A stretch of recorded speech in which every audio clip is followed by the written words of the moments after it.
जो तेरे भाग्य में लिखा है उसे कौन मिटाएगा।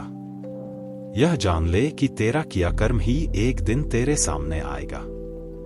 दैवज्ञों से अधिक स्वयं पर विश्वास करना चाहिए और ग्रहों से अधिक ईश्वर पर विश्वास करना चाहिए। यह परम सत्य है कि जब कोई उपाय काम नहीं आता है तो तेरे द्वारा की गई निस्वार्थ भलाई और भलाई से संचित दुआएं ही तेरे काम आती हैं। कभी कभी जो कार्य धन से नहीं बनता है वह कार्य दुआ या आशीर्वाद से बन जाता है।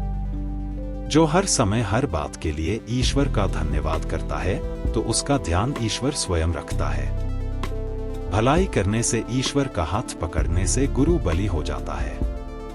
ग्रहों से बचने की अपेक्षा कुकर्म यानी पाप कर्मों से बचना चाहिए। प्रार्थना ऊपर वाला स्वीकार करे तभी उपाय औषधि आदि अपना प्रभाव दिखाते हैं। दैवज्ञ यदि किसी को परेशानी या कष्ट से निकालता है तो उसे स्वयं को भी परेशानी या कष्ट झेलना पड़ सकता है। अत ज्योतिष के ज्ञान का प्रयोग सोच समझकर व ध्यान से करना चाहिए, क्योंकि भाग्य दैवज्ञ का भी शत्रु हो सकता है। जो दैवज्ञ ज्योतिष से अनुचित धन अर्जित करते हैं तो उनको और उनकी संतान को राहु कभी सफल नहीं होने देता है। एक प्रकार से ज्योतिष का अनुचित प्रयोग करने वाले दैवज्ञ अपने परिवार व संतान को लेकर परेशान ही रहते हैं। जन्म कुंडली के प्रत्येक भाव के शुभाशुभ दोनों फल होते हैं। जन्म कुंडली को लेकर कभी घबराना नहीं चाहिए। ग्रह किसी भी भाव में बैठा हो अपना प्रभाव अवश्य देता है और जो भाग्य में लिखा है वो सबको मिलता ही है। ग्रह भाव में बैठकर तब तक अशुभ नहीं होता जब तक कोई अपने कर्मों से उसे अशुभ न किया जाए। दो लोगों के ग्रह व राशियां एक जैसी हो सकती हैं, परंतु उनके किए अलग अलग संचित कर्मों के कारण उनका जीवन भिन्न भिन्न हो सकता है।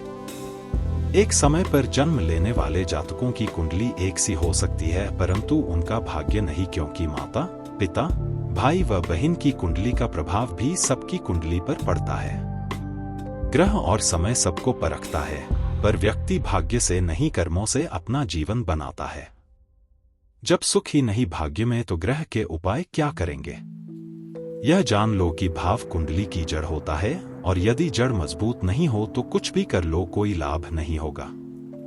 कुंडली तो बस तेरे कर्मों का लेखा जोखा छिपाए हुए है और भला दैवज्ञ उसी के विषय में बताता है। यदि कोई पहली रोटी गाय, दूसरी कौए और आखिरी रोटी कुत्ते को देगा तो उसका सोया हुआ भाग्य भी जाग जाएगा। यदि कोई अधिक बीमार रहता है तो उसे अपने पहले भाव के स्वामी ग्रह की वस्तुएं अपने घर में स्थापित कर लेनी चाहिए और भले कर्म करके दुआएं एकत्र करनी चाहिए। जिसका पहला भाव व भाव स्वामी निर्बल हो तो उसे यह उपाय अवश्य करना चाहिए। यह परम सत्य है कि मानव जीवन अतीत के कर्मों, गुणों और भाग्य द्वारा निर्मित आंतरिक प्रवृत्तियों द्वारा निर्देशित होता है।